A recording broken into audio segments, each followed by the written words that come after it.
जय माता दी। माँ दुर्गा जी की 9वीं शक्ति का नाम है सिद्धिदात्री। ये सभी प्रकार की सिद्धियों को देने वाली हैं। नवरात्रि पूजन के 9वें दिन इनकी उपासना की जाती है। इस दिन शास्त्रीय विधि विधान और पूर्ण निष्ठा के साथ साधना करने वाले साधक को सभी सिद्धियों की प्राप्ति हो जाती है। सृष्टि में कुछ भी उसके लिए अगम्य नहीं रह जाता है। ब्रह्मांड पर पूर्ण विजय प्राप्त करने का सामर्थ्य उसमें आ जाता है। मार्कंडेय पुराण के अनुसार अणिमा, महिमा, गरिमा, लघिमा, प्राप्ति, प्राकाम्य, ईशित्व और वशित्व ये 8 सिद्धियां हैं। माँ सिद्धिदात्री भक्तों और साधकों को ये सभी सिद्धियां प्रदान करने में समर्थ है। देवी पुराण के अनुसार भगवान शिव ने इनकी कृपा से ही इन सिद्धियों को प्राप्त किया था। इनकी अनुकंपा से ही भगवान शिव का आधा शरीर देवी का हुआ था। इसी कारण वे लोक में अर्धनारीश्वर नाम से प्रसिद्ध हुए। माँ सिद्धिदात्री 4 भुजाओं वाली हैं। इनका वाहन सिंह है। ये कमल पुष्प पर भी आसीन होती हैं। इनकी दाहिनी तरफ के नीचे वाले हाथ में कमल पुष्प है। प्रत्येक मनुष्य का यह कर्तव्य है कि वह माँ सिद्धिदात्री की कृपा प्राप्त करने का निरंतर प्रयत्न करें, उनकी आराधना की ओर अग्रसर हों। इनकी कृपा से अनंत दुख रूप संसार से निर्लिप्त रहकर सारे सुखों का भोग करता हुआ वह मोक्ष को प्राप्त कर सकता है। नवदुर्गा में माँ सिद्धिदात्री अंतिम है।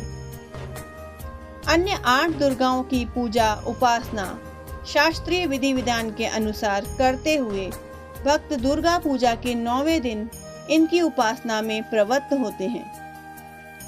इन सिद्धिदात्री माँ की उपासना पूर्ण कर लेने के बाद भक्तों और साधकों की लौकिक पारलौकिक सभी प्रकार की मनोकामनाएं पूर्ण हो जाती हैं। सिद्धिदात्री माँ के कृपा पात्र भक्त के भीतर कोई ऐसी कामना शेष बचती ही नहीं है जिसे वह पूर्ण करना चाहे।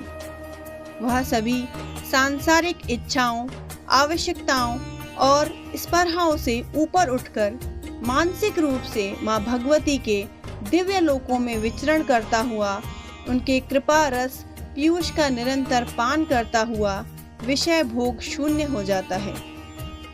माँ भगवती का परम सानिध्य ही उसका सर्वस्व हो जाता है। इस परम पद को पाने के बाद उसे अन्य किसी भी वस्तु की आवश्यकता नहीं रह जाती। माँ के चरणों का यह सानिध्य प्राप्त करने के लिए हमें निरंतर नियमनिष्ठ रहकर उनकी उपासना करनी चाहिए। माँ भगवती का स्मरण, ध्यान, पूजन हमें इस संसार की असारता का बोध कराते हुए वास्तविक परम शांतिदायक अमृत पद की ओर ले जाने वाला है।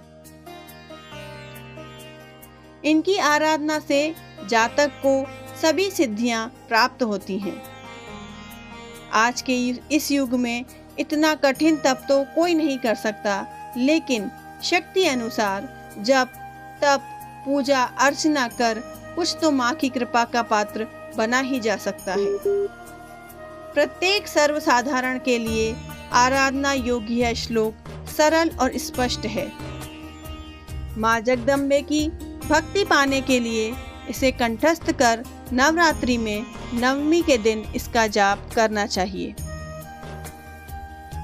या देवी सर्वभूतेषु माँ सिद्धिदात्री रूपेण संस्थिता नमस्तस्यै नमस्तस्यै नमस्तस्यै नमो नमः। हे माँ सर्वत्र विराजमान और माँ सिद्धिदात्री के रूप में प्रसिद्ध अम्बे, आपको मेरा बारंबार प्रणाम है, या मैं आपको बारंबार प्रणाम करता हूँ। हे माँ मुझे अपनी कृपा का पात्र बनाओ। जय माता दी।